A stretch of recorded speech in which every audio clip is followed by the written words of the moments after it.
I'm Jen Taylor Skinner, and this is the Electorette. On this episode, I have a conversation with Amanda Litman, the co-founder of Run for Something, an organization dedicated to helping recruit and support young people who want to run for office. Amanda joins me to talk about the recent spate of book bans, which have taken place all over the country. It's a movement driven by conservatives, and it's responsible for banning books by authors like Judy Blume and Margaret Atwood, though the majority of books that have been targeted are written by people of color and LGBTQ authors. Not only do conservative book bans rob Americans, and in particular American children, of a chance to learn about diverse experiences and cultures, but it also keeps them from viewing the world through a lens that's different from their own. The conservative myopic focus on things like book bans means that they've completely abandoned other legislative responsibilities, like working to curb gun violence, for instance, or improving healthcare. Amanda and I discuss the long-term implications of this. We also talk about how Run for Something's focus on local elections, especially school board elections, can help fight conservative attempts to shape and control the country's schools and libraries in ways that are simply undemocratic. So without further ado, please enjoy my conversation with Amanda Litman. Amanda Litman, welcome. Thanks for having me. So I recently read a really worrying statistic about book bans. It was a report from the American Library Association. And according to their records, book bans were up by 38% in 2022 when compared to the previous year. And when I think about that number, the first thing that comes to mind is the incredible amount of energy and money and legislative time being poured into something that has, no material benefit to the lives of children. Right. And that isn't anything new for conservatives. They haven't actually been focusing on legislation, especially in relation to children. I mean, if they really wanted to help children, they would, focus on guns, maybe in schools, or they would have kept to, vote to keep the child tax credit.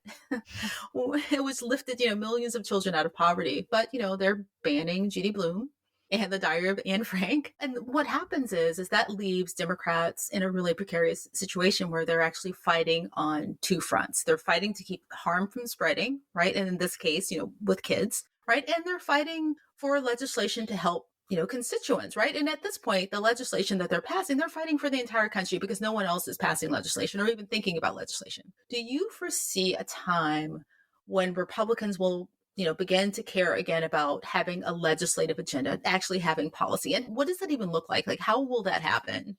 Not the modern Republican Party, not the current iteration of the Republican Party. I think this is one of those things that really surprises people who maybe have checked out a little bit, or even like donors and pundits who, say we really need a bipartisan solution, like really need to come together as two parties to unite to solve our problems. It's like, yeah, it would be actually really good for democracy if Democrats had a partner in governing. If the problem was that we can't disagree about how to get people health care or how to best educate our kids or how to fully fund our schools, it would be really excellent if there was a vibrant debate around how to best serve the American people.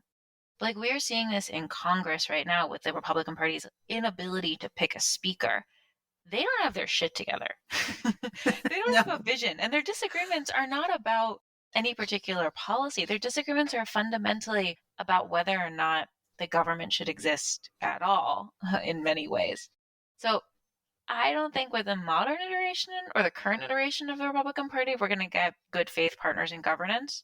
But I do think there is an opportunity over the next election cycle, both 2023 and 2024, to really hold them accountable for the fact that they don't have a vision, that they don't have an idea of what they want this country to look like. Right. I can say this. I know that I'm looking at this through a biased lens as, a progressive person, as a Democrat, that even if they did have a policy agenda, I probably wouldn't agree with it. Yeah. So if anything gets passed, it's from my side. But, I know that isn't a healthy government, right? I mean, so what materially do Democrats lose by being the only legislative, party in this country? Like, what do we have to lose here? I mean, often it seems like we're responsible for saving them from themselves. Again, back to the speaker vote. It was like, why didn't Democrats save Kevin McCarthy? Kevin McCarthy only maybe will say that Joe Biden was legitimately elected in 2020. This is not a guy who's an active fighter for democracy and is doing good work. The fact that we are often put in the position of having to save them from themselves makes us feel like, and often seem like, the responsible parents or the mean parents even scolding the naughty child. One, that's not how we parent anymore. But two, That's just like not how you get things done for people. I think it puts us in a position where we then end up having internal party arguments against ourselves, which is sort of silly because none of this stuff is going to come to fruition anyway. Right, right. That's a really good point. These internal arguments. Now, I wonder if we could get bigger and better things if half of our energy wasn't spent kind of playing the parent, right? Bigger climate change packages, bigger anything, really. But let's talk about the books that are being banned, right? Again, looking at that report from the American Library Association, the vast majority of those books were about or by members of the LGBTQ community, people of color, Black people. And that, again, isn't new. Book banning has always targeted those marginalized groups. You can look all the way back to Uncle Tom's Cabin or those books and pamphlets that were, discussing abortion or about birth control. But women and people of color can vote now. So it just doesn't make sense to me for conservatives, again, to target constituencies who will soon make up the majority of the voting electorate, right? So they're trying to suppress the history through these book bans. They're trying to suppress the history of women and people of color and Black people who they purport to want to gain their votes, right? And this just isn't logical to me. So what are they doing exactly? I mean, maybe they don't know what they're doing. Well, I actually don't think they need or want women and people of color's votes. They want to suppress the vote such that it's only really white men who count. I think more broadly, they're trying to make sure that what kids are learning in school, the kind of education they're getting, the kind of history they're learning, the exposure to diverse backgrounds and to their own stories is really limited. Because if you can shape what kids are learning in schools, you can shape the kind of citizens they grow up to become. Now, it's worth naming this is wildly unpopular. Every library, which is an organization that works in support of libraries, did a poll last fall, and I imagine the numbers have only gone up here. Half of all voters, 50%, believe there's absolutely no time when a book should be banned. 41% think there's only rare times. Even 31% of Republicans said that there's absolutely no time when book banning is appropriate. Book banning is not popular. Book banning is very loud, but is not popular. And it's actually not happening by a majority of people either. The Washington Post looked at all of the challenges to books that were put out last year and found that 60% of them came from just 11 people. In Florida, something like 70% came from just 2 people. This is not like a grassroots movement of millions standing up in support of banning books. This is a very, very, very loud, very, very, very small minority that is making life hell for millions. Yeah. Let's look at that actually, because I actually don't remember the genesis of this latest book ban movement, right? It seems to materialize out of nowhere. And I know that PEN America did put out a report, and I'll put all of the links to the reports in the show notes, where they identified 50 organized censorship groups, right? 50 sounds like a lot, but it could be like 2 people in a single group. Who knows? But it isn't the majority of people. But 50 organized censorship groups are responsible for the book bans, right? And the latest book bans. And 73% of those were formed in 2021. So do we know who is behind those censorship organizations? Like, where did they come from? Who's behind them? There's a theory of the case here that a lot of this started in 2020 when parents all of a sudden had more exposure to what their kids were learning in schools because COVID shut schools down. Right. There was a lot of anger about that, whether it was right or wrong. Hindsight is 2020. The fog of the pandemic was a very confusing time to making decisions. And parents got really put upon by that experience. And there was a push in that spring of 2020, if you'll recall, to diversify after the murder of George Floyd, after the sort of rise of Black Lives Matter marches and protests, to diversify the kinds of curriculums and reading lists and conversations at every level in corporations, in government, and in schools. These kind of things are happening at the same time. Same third thing that's happening at the same time, backlash against these things. Because for every push of progress, there is a push against it, for better or for worse. I would argue in this case for worse. So you have end of 2020, early 2021, the rise of an organization called Moms for Liberty, which is a far-right parents group ostensibly fighting for parents' rights, which is a turn of phrase that basically means only white parents who get a say. Parents have to decide what kids can and can't read, what kids can and can't access, what kids can and get access to the healthcare that they want or need. They really push discrimination and bigotry, and ultimately are funded by Republican mega donors and working in partnership with Republican institutions that are trying to undermine public education. So over the last 3 years, what we've seen is a rise of Moms for Liberty and coordinated groups pushing things like, at first it was anti-CRT in schools, which they were never teaching critical race theory in schools. This was a fool's errand. Then it became anti-vaccine mandates, and it became big mad about the idea that there are litter boxes for kids dressed up as cats in a school, which like was never a thing. Right. Now it's big mad about books because that's a clear, concrete action that they can give their voters and their activists ahead of a potential election. And what I think, taking a step back, all of this is about is raising the salience of the identity of parent. Because we have found, and political research, social science research, neuropsych research has all found that the most important thing you can do to help break through the cognitive dissonance that comes with absorbing fake news. Like if you see a news report, like, oh, this isn't real.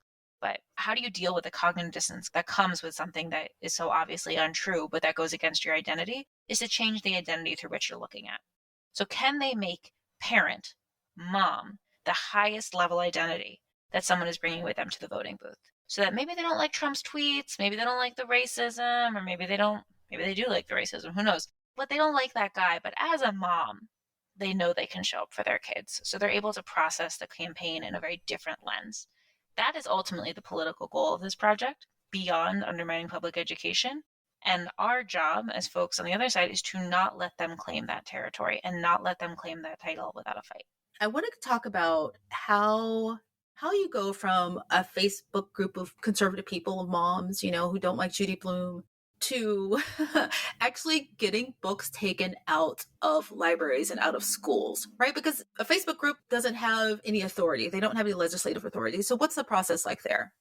Well, it really depends on where you are and what level of government you're challenging. But what they have been able to do is just grind the gears of a lot of these school districts by putting petitions in against a book, 10 books, 24 books, 36 books, that ultimately forces the school district to start to review every single one of the petitions. They take them very seriously. And if there are enough school board members on that board or in that governing body that is willing to engage in it, they start to take books out of libraries or shut down libraries altogether while they review all of these books again.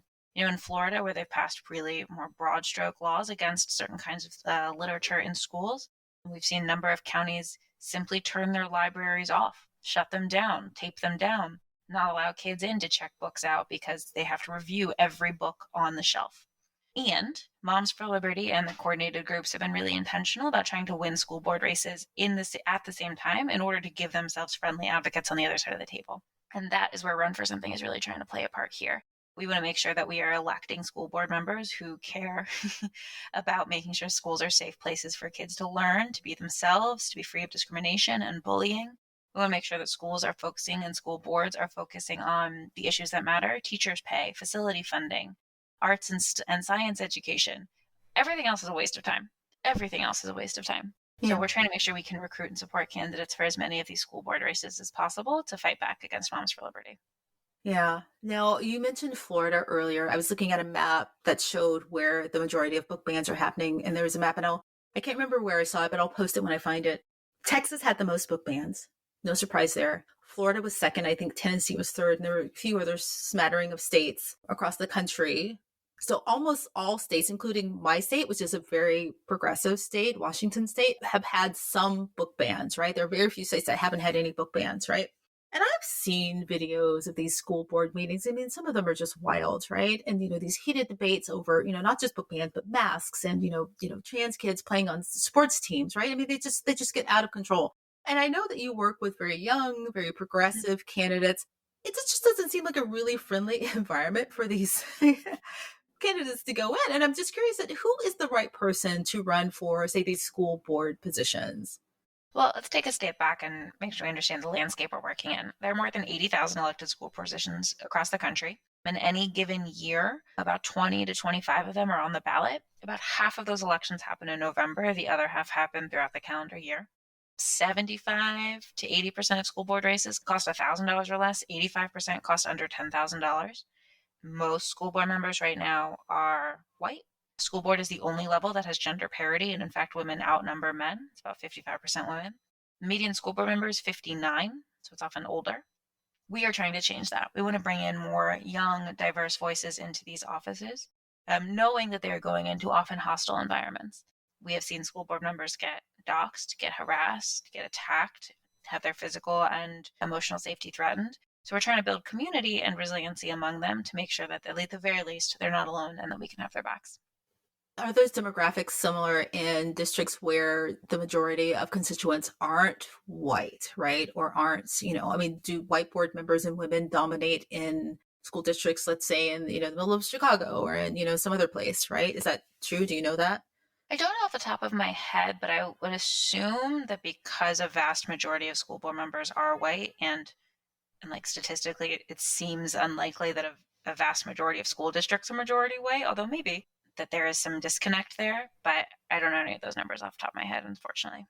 Right. The reason I'm thinking about this is because there was a very strategic move on the part of conservatives, shortly following Obama's election, Project Red Map, where they were trying to specifically get people on school boards across the country. And I would imagine that they were targeting any school board, right? Not just targeting school boards where, these kind of ideas would be friendly.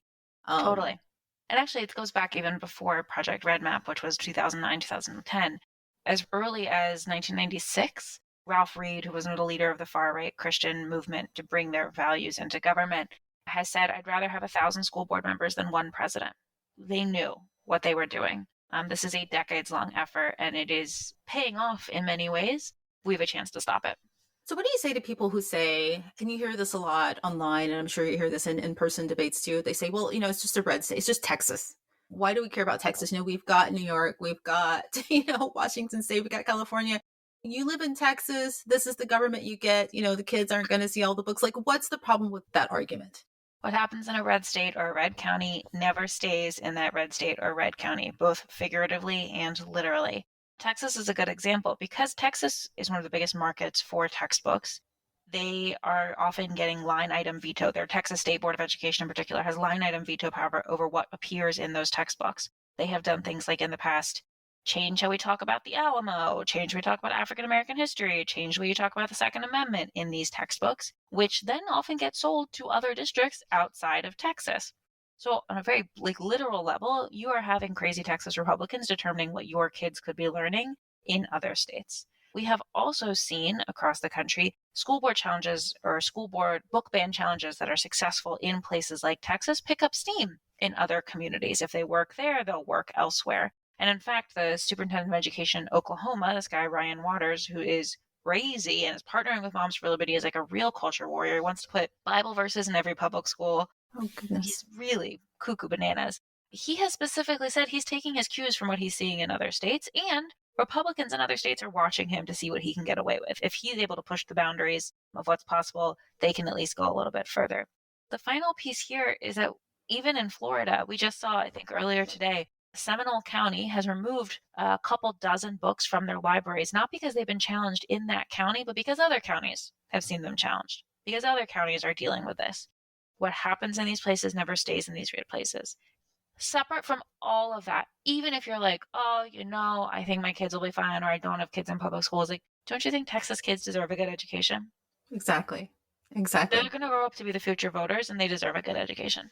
Right. It's not fair to those families and those kids who are in those states, right? Whether they choose to stay or whether they choose to leave. If you have a right to live anywhere in this country. If you like Texas, you like Florida because you like the coast, great, stay there. And you have a right to have, the same books and the same education as people on the East Coast or on the West Coast. So I agree with you there. But then also, just anecdotally, I know it's true that they spread because frankly, when I looked at that map, I was surprised to see that there have been book bans again in my very liberal, very progressive state of Washington. And the same thing, I saw a similar map with abortion bans, which is a very good thing to compare because I think a lot of people, naively assumed that that would stay, those bans, local level bans would stay in those red states. And it didn't. Like if you look at a map of where abortion bans have happened, it's all over the country, right? It's happened all over the country. And the reason abortion is now, at threat nationally is because it started in a red state, because Mississippi pushed a law through their state legislature to ban abortion that made its way to the Supreme Court and then became a national consequence. What happens in a red state never stays in a red state. Yeah. I've talked to you a few times over the years, and one of the things, and forgive me for being repetitive, but one of the things I always lament about is the fact that we are running from behind. And, over the years, we're always running from behind. And I was again surprised to see that even in this case, we're still kind of running from behind because there is this organization, I think it's called the 1776 Project PAC, right? They were launched in 2021, around that same period we were talking about. They, have lots of candidates that they're supporting for school board. And I don't think we have that many resources in this yet, as many as they have. Is that true? Totally true. The environment around education on the left is really complicated, in part because there's a lot of different ways to be a Democrat and engage in public education. And most of our infrastructure is set up around urban environments, around Chicago, which is newly going to have an elected school board, around Philadelphia, New Orleans, Berkeley, LA, Miami. Most of the fights that the Republicans are ready to have and excited to have around school boards is happening in suburban and rural communities.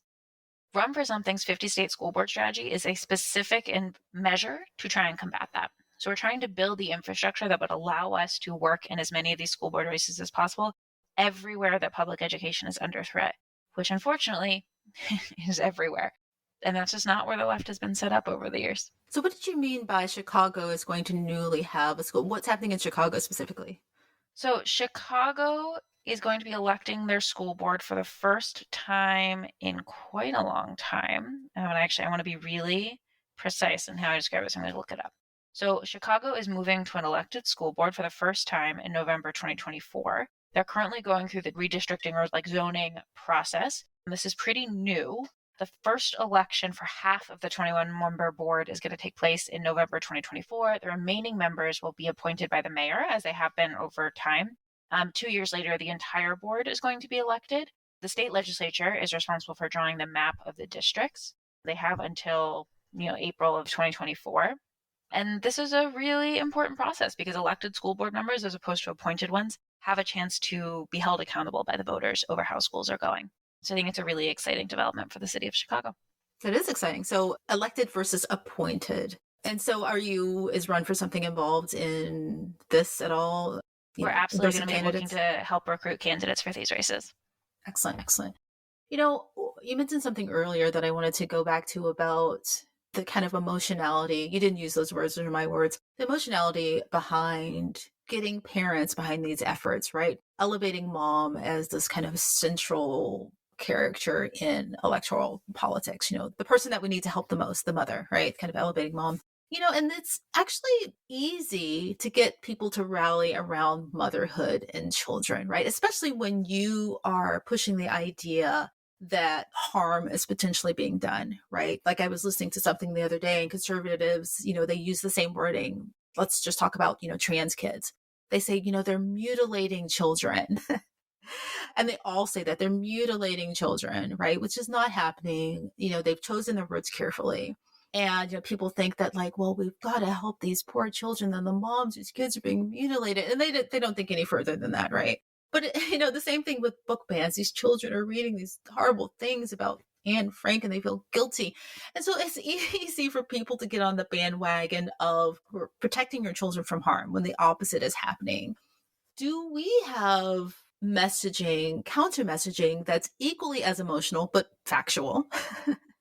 To get people passionate about protecting kids, because even just saying it aloud now, protecting kids from book bans, it doesn't have the same impact of protecting children from reading harmful material. Do you know what I mean?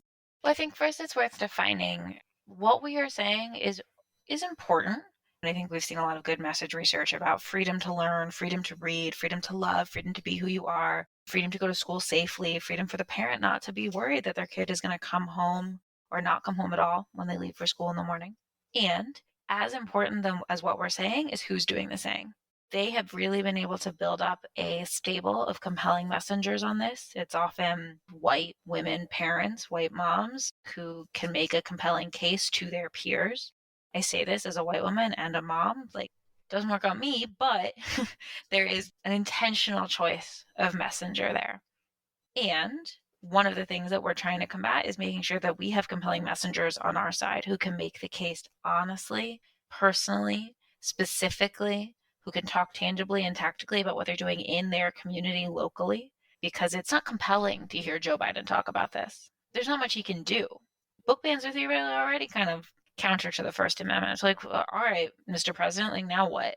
What we need are compelling messengers on the ground who can speak to specifics in every community and can speak in a way and in the places where parents are. Yeah.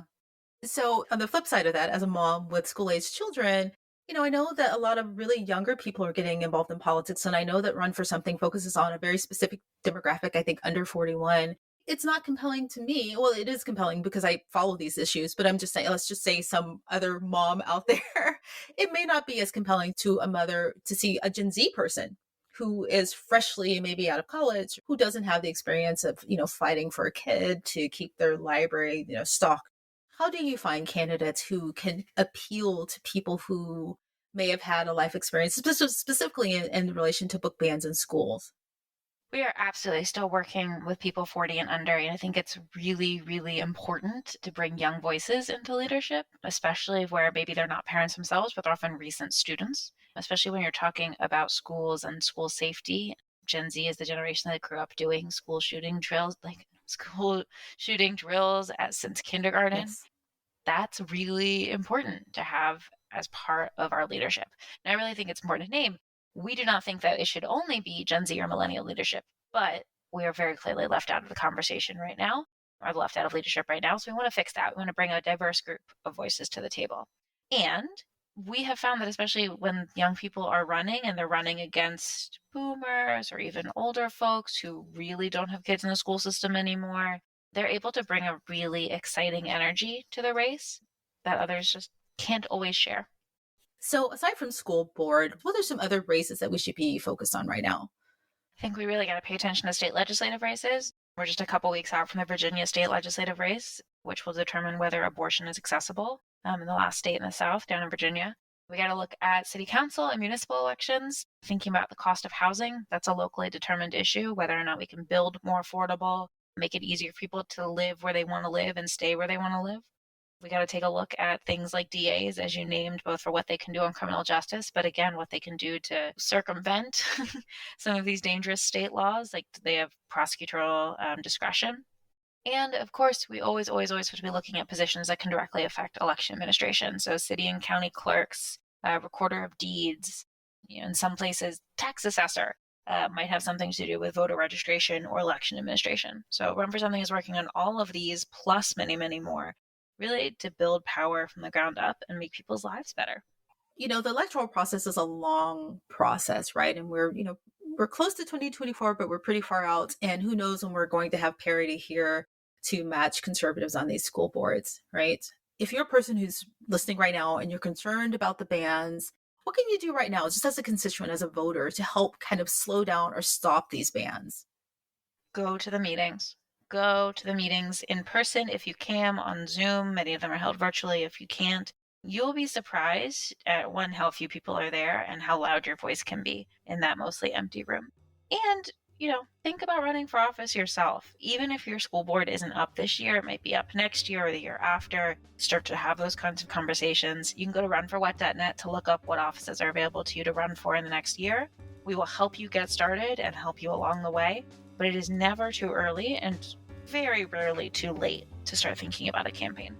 Excellent. Runforwhat.net. Okay. Well, Amanda Litman, it's always a pleasure to talk to you. Thank you for joining me today. And thank you. I always learn so much from you. Thanks for having me.